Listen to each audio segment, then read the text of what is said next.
بسم اللہ الرحمن الرحیم الحمد للہ رب العالمین والصلاة والسلام علی اشرف المرسلین نبینا و سیدنا محمد وعلی آلہ و اصحابہ اجمعین۔ ناظرین السلام علیکم ورحمۃ اللہ وبرکاتہ۔ ہماری آج کی گفتگو کا موضوع ہے خاموش اکثریت۔ ناظرین، اللہ تعالی ہمارا تعارف کرتے ہیں قرآن مجید میں ان الفاظ میں، کنتم خیر امۃ اخرجت للناس تأمرون بالمعروف وتنہون عن المنکر وتؤمنون باللہ، کہ تم وہ بہترین امت ہو جسے لوگوں کے لیے نکالا گیا ہے۔ تم نیکی کا حکم کرتے ہو، تم برائی سے روکتے ہو اور تم اللہ پر ایمان لاتے ہو۔ اسی طرح ہم دیکھتے ہیں کہ اللہ تعالیٰ نے بنی اسرائیل کا بھی تعارف کروایا ہے۔ سورہ مریم، سورہ المائدہ میں ہم پڑھتے ہیں،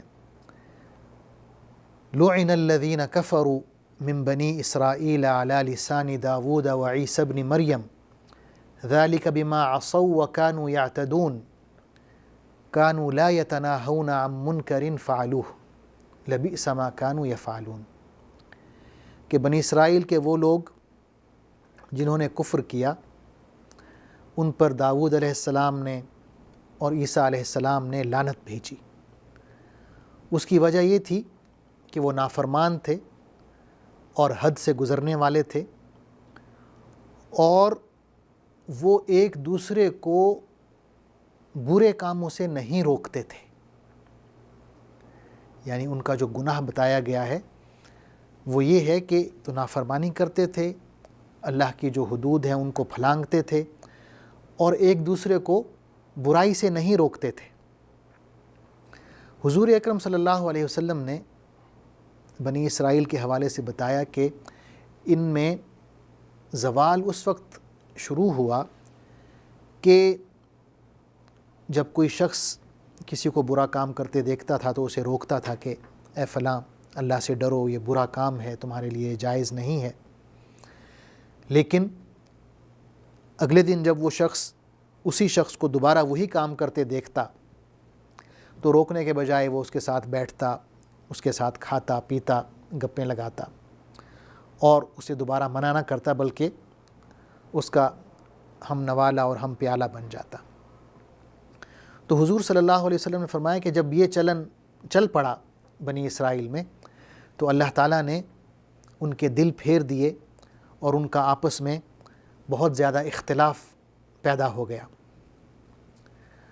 اور یہ واقعہ سنانے کے بعد حضور صلی اللہ علیہ وسلم نے صحابہ اکرام کو مخاطب فرمایا اور آپ نے فرمایا، واللہ لتأمرن بالمعروف ولتنہون عن المنکر ولتأخذن على ید الظالم وَلَتَقْصُرُنَّهُ عَلَى الْحَقِّ قَصْرًا أَوْ لَيَضْرِبَنَّ اللَّهُ بِقُلُوبِ بَعْضِكُمْ عَلَى بَعْضٍ ثُمَّ لِيَلْعَنْكُمْ كَمَا لَعَنَهُمْ، کہ میں اللہ کی قسم کھا کے کہتا ہوں کہ یا تو تم نیکی کا حکم دو گے اور برائی سے روکو گے اور ظالم کا ہاتھ روکو گے اور اسے انصاف پر مجبور کرو گے، یا پھر یہ ہوگا کہ اللہ تعالیٰ تمہارے دلوں کو پھیر دے گا اور تم پر ویسے ہی لعنت کرے گا جیسے بنی اسرائیل پر لعنت کی۔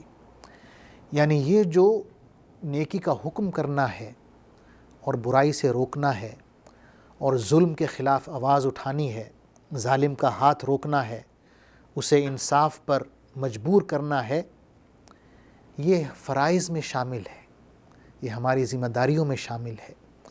ہم میں سے ہر شخص پر انفرادی طور پر اور اجتماعی طور پر یہ فرض ہے۔ حضور صلی اللہ علیہ وسلم کا فرمان ہے، من رأى منکم منکرا فلیغیرہ بیدہ فإن لم یستطع فبلسانہ فإن لم یستطع فبقلبہ وذلک اضعف الایمان، کہ اگر تم میں سے کوئی شخص کوئی برائی دیکھے، کوئی برا کام ہوتے دیکھے تو اس پر لازم ہے کہ اسے ہاتھ سے روکے، یعنی بائی فورس روکے۔ علماء نے کہا ہے کہ یہ جو کام ہے بائی فورس روکنا، یہ حکومت کی ذمہ داری ہے۔ پھر آپ نے فرمایا کہ اگر وہ طاقت سے نہیں روک سکتا تو پھر اس پر یہ لازم ہے کہ وہ زبان سے روکے، یعنی وہ کھڑا ہو اور اس غلط کام جو ہو رہا ہے اس کے خلاف آواز اٹھائے، بات کرے، لوگوں کو بتائے کہ یہ غلط کام ہو رہا ہے۔ اور اگر وہ یہ بھی نہیں کر سکتا، کیونکہ آواز اٹھانا بھی ایک اہم کام ہے اور ایک بہادری کا کام ہے، اس میں جرأت انوالو ہوتی ہے۔ حضور صلی اللہ علیہ وسلم کا فرمان ہے کہ بہترین جہاد یہ ہے کہ آپ ظالم اور جابر حکمران کے سامنے آواز اٹھائیں اور اس کی جو غلط کام ہے اس کے منہ پر اسے کہیں کہ یہ غلط کام ہے، کیونکہ اس میں آپ کی جان بھی جا سکتی ہے، آپ کو نقصان پہنچ سکتا ہے۔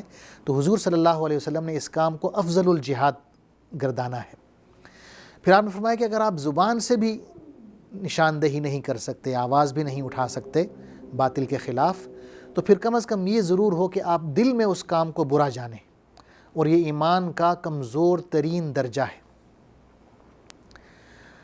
ناظرین، جس موضوع پر میں گفتگو کر رہا ہوں، خاموش اکثریت، وہ کیا ہے؟ وہ یہ ہے کہ ہمارے معاشرے میں لوگوں کی جو اکثریت ہے وہ دیکھتے ہیں کہ غلط کام ہو رہا ہے لیکن خاموش رہتے ہیں، کسی کو ٹوکتے نہیں ہیں۔ ہم دیکھتے ہیں لوگوں کو یہ سنتے ہو کہ وہ کہتے ہیں کہ بھئی ہمیں اپنے کام سے کام رکھنا چاہیے، ہمیں لوگوں سے کیا۔ یا بعض دفعہ وہ یہ کہیں گے کہ بھئی یہ قوم سدھرنے والی نہیں ہے، آپ اپنا وقت ضائع نہ کریں۔ بعض لوگ یوں کریں گے کہ قرآن مجید کی آیت ان پر چسپاں کر دیں گے، یہ کہیں گے ختم اللہ علی قلوبہم، کہ اللہ نے ان کے دلوں پر مہر لگائی ہوئی ہے۔ تو بھئی آپ کو کیسے معلوم ہوا کہ اللہ نے ان کے دلوں پر مہر لگائی ہوئی ہے؟ اللہ کی یہ جو مہر ہے آپ کے ہاتھ میں تو نہیں ہے کہ آپ دلوں پر لگاتے پھریں۔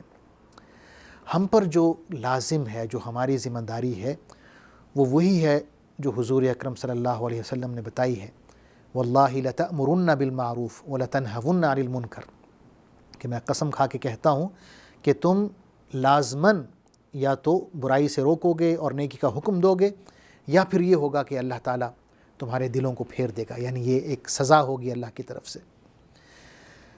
سورہ انفال میں ہم ایک آیت پڑھتے ہیں، اللہ تعالیٰ فرماتے ہیں وَاتَّقُوا فِتْنَةً لَا تُصِيبَنَّ الَّذِينَ ظَلَمُوا مِنْكُمْ خَاصَّةً، اس فتنے سے ڈرو، اس عذاب سے ڈرو یا اس سزا سے ڈرو جس میں صرف وہ لوگ مبتلا نہیں ہوں گے جنہوں نے ظلم کیا ہے، زیادتی کی ہے، بلکہ اس میں تمام لوگ شامل ہو جائیں گے جو ظلم اور زیادتی کو دیکھ رہے تھے اور بولتے نہیں تھے، ٹوکتے نہیں تھے، اس ظلم کے خلاف آواز نہیں اٹھاتے تھے، وہ سارے کے سارے اس عذاب میں شامل ہو جائیں گے۔ کیونکہ یہ اللہ کی سنت ہے کہ جو فریضہ امر بالمعروف ہے کہ آپ نے نیکی کا حکم دینا ہے اور برائی سے روکنا ہے، اس سے کوئی شخص مستثنیٰ نہیں ہے۔ ہم سب پر یہ لازم ہے کہ ہم نیکی کا حکم دیں اور برائی سے روکیں۔ کسی بھی کیپیسٹی میں آپ ہیں، اگر آپ حکومت میں ہیں تو آپ پر یہ لازم ہو جاتا ہے کہ آپ بائی فورس اللہ کے جو احکام ہیں ان کی بجاوری کا انتظام کریں۔ اگر آپ کے پاس طاقت نہیں ہے تو آپ کھڑے ہو کر اس برائی کے خلاف آواز اٹھا سکتے ہیں، بول سکتے ہیں، اور اگر آپ یہ بھی نہیں کر سکتے تو کم از کم ان لوگوں میں شامل نہ ہو جائیں جو برے کام کر رہے ہیں، بلکہ ان سے علیحدہ ہو جائیں اور دل ہی دل میں اس برے کام کو برا جانیں۔ حضور صلی اللہ علیہ وسلم نے فرمایا ہے کہ یہ ایمان کا کمزور ترین درجہ ہے۔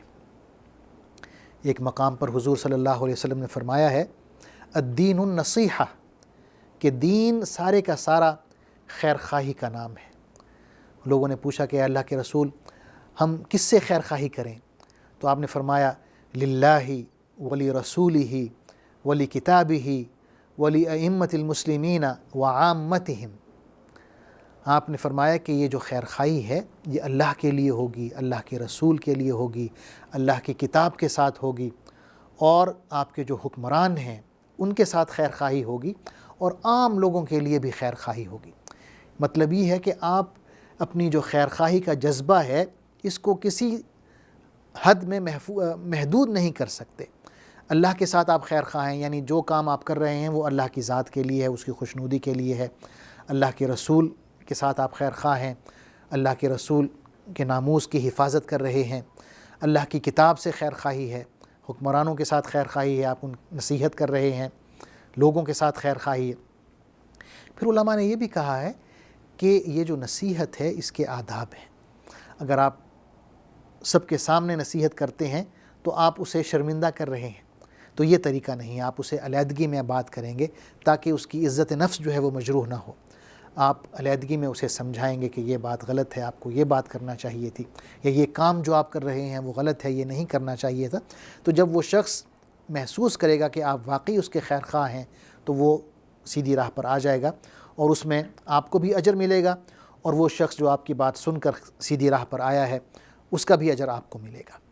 اللہ تعالیٰ سے دعا ہے کہ ہمیں ان لوگوں میں شامل نہ کرے جو خاموش اکثریت میں ہیں، بلکہ ہمیں ان لوگوں میں شامل کرے جو ظلم اور زیادتی اور باطل کے خلاف آواز بلند کرتے ہیں اور عدل و انصاف کے لیے کھڑے ہوتے ہیں اور اسے دنیا میں نافذ کرنے کی کوشش کرتے ہیں۔ آمین۔ والسلام علیکم ورحمۃ اللہ وبرکاتہ۔ اللہم صلی علی سیدنا محمد وعلی آلہ وصحبہ وسلم۔ اللہم صلی علی سیدنا محمد